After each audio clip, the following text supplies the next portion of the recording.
Hello friends, welcome to my channel. Today I decided to share some good vibes and positivity with you. I want to show you how to make this cute gingerbread house. To start, we will need gingerbread dough. First, we need to take the sifted flour and measure out 300 grams into another container. These 300 grams will be set aside as a reserve. We sift flour into a bowl and forget about it for now. Next, we add baking soda to the main flour and mix everything well. Now we take a saucepan and add honey,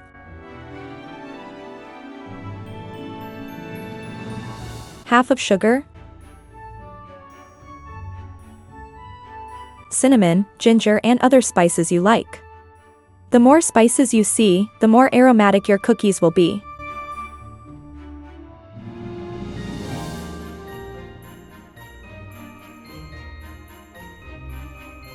We place our saucepan on the oven and heat until a light foam appears.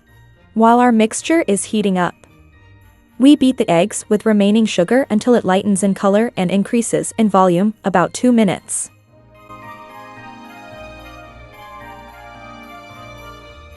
Returning to our honey mixture, once it starts bubbling slightly, we turn off the heat and add the butter while removing the saucepan from the heat. Stir until the butter completely melts.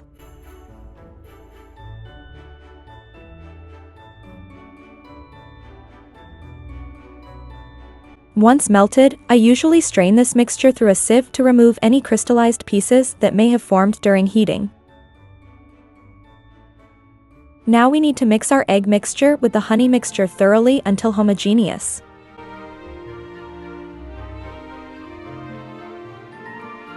After combining two mixtures well, we gradually start adding our flour. Remember, this is the main part of our flour. Add it slowly and mix everything together.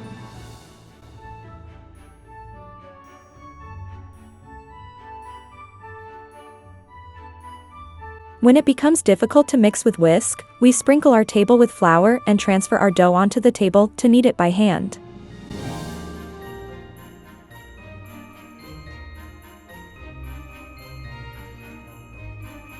As you can see, I'm starting to use the reserve flour because I've already incorporated all of the main flour into the dough, which is still quite liquidy. Knead by hand while ensuring not to over-flour it. The dough should not be too dense, it should flow off your hands smoothly.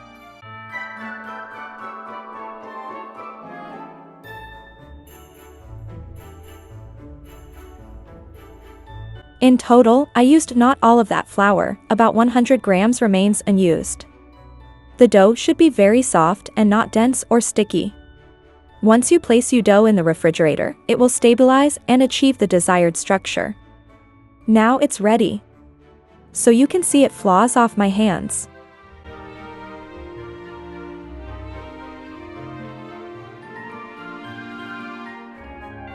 I will now divide my dough into bags and wrap it in plastic wrap and place it in the fridge for about 6 hours.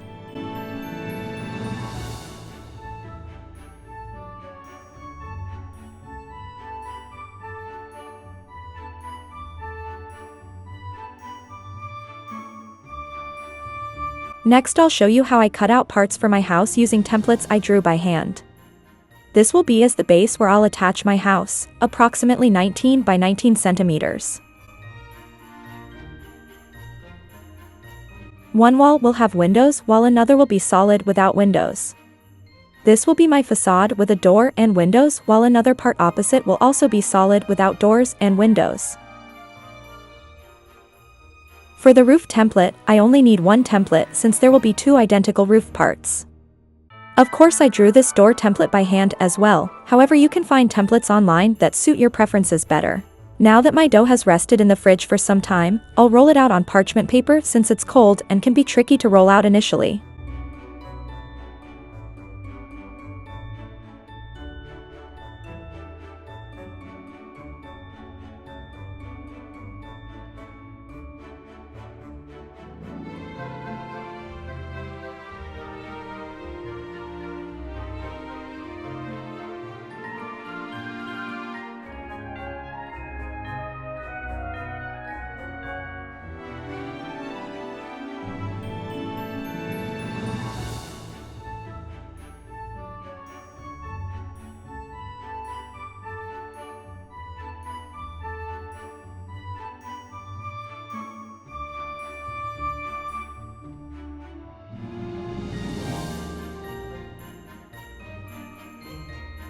First off, I cut out the base piece. When cutting any part out, I don't move it afterward but leave it on parchment paper before sending it into the oven.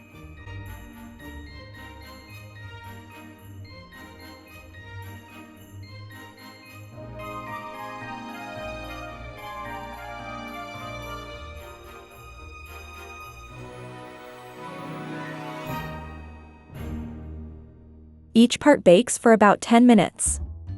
It's crucial to cut your parts directly on parchment paper so they don't deform when moving them. If they do get deformed during cutting or baking, they may not fit together when assembling.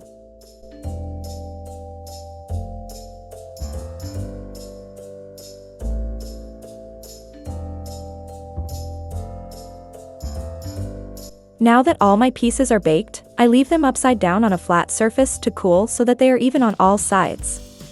Even if your pieces deform slightly during baking, that's okay. We'll cover everything with icing when assembling and decorating our house.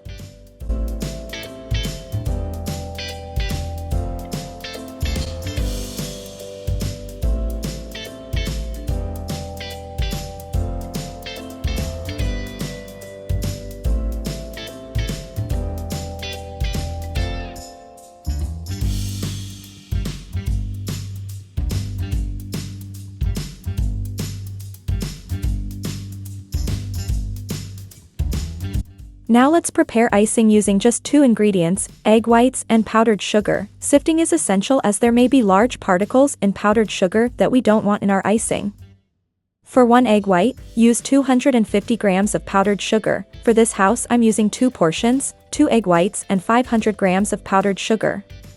We place an egg white in a mixing bowl and start beating at low speed, not fully whipping but just beginning to mix before gradually adding powdered sugar. You could mix everything by hand, but using a mixer makes it much easier. The amount of powdered sugar depends on your preference. If you want thinner icing, don't add all of it. If thicker icing is needed for assembly, then use more powdered sugar. I've added only part of mine since we'll need thicker icing for assembling but thinner icing for decorating. Transfer our icing into a piping bag. We'll start decorating all parts of our house.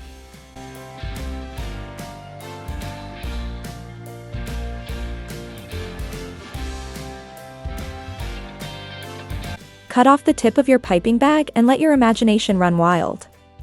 Decorate your house parts however you'd like, patterns, sprinkles, beads, anything goes. You can write various messages like Happy New Year or draw snowflakes. The possibilities are endless.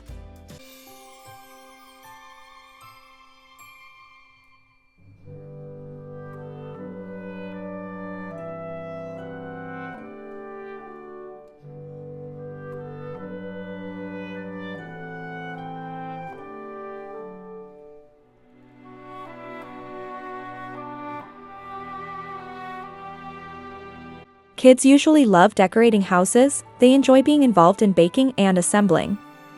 I've done this many times with my goddaughters who always get excited about their results even if they don't look perfect. It's important to involve them in this process as it brings everyone lots of joy.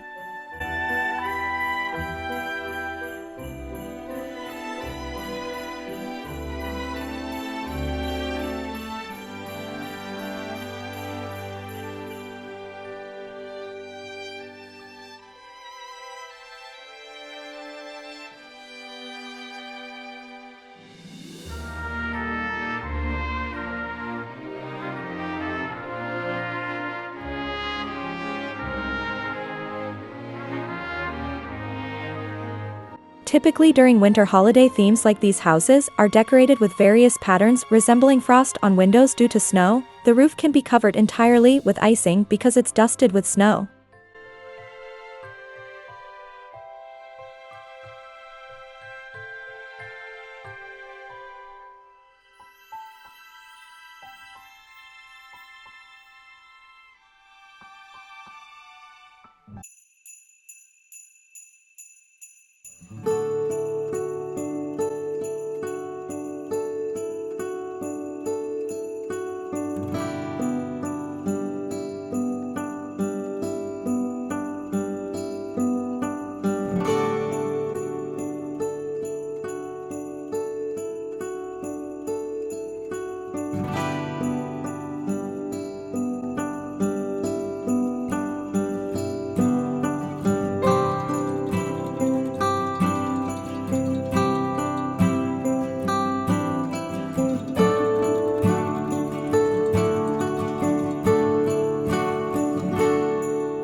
To thicken your icing, just add several tablespoons more powdered sugar. Mix well until thickened, which makes decorating easier since thin icing tends to spread too much, while thick icing allows for beautiful designs.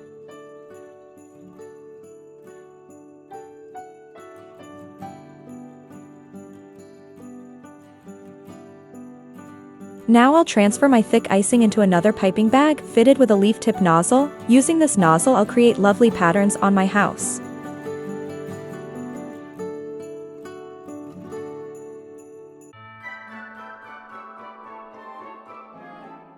You can also use various sprinkles, depending on what you have available, which can typically be found at supermarkets leading up to New Year's.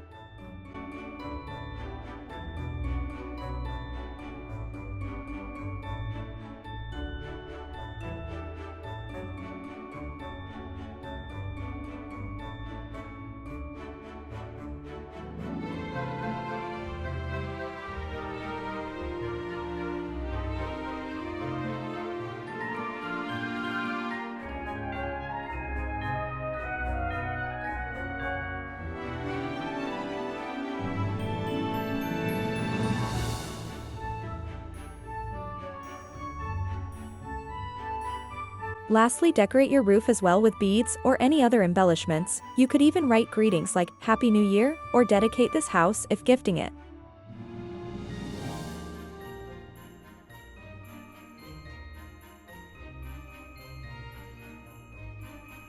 Look at how lovely it's turning out. I'm very pleased with how it's looking. This gingerbread house fills our home with delightful aromas. It looks wonderful under our Christmas tree. If you place a small candle inside and light it up, it creates such cozy ambience, making it feel like there's light glowing from within. I hope you enjoyed this video. Please share what you'd like to see next on my channel. Like and subscribe for more content. Until next time.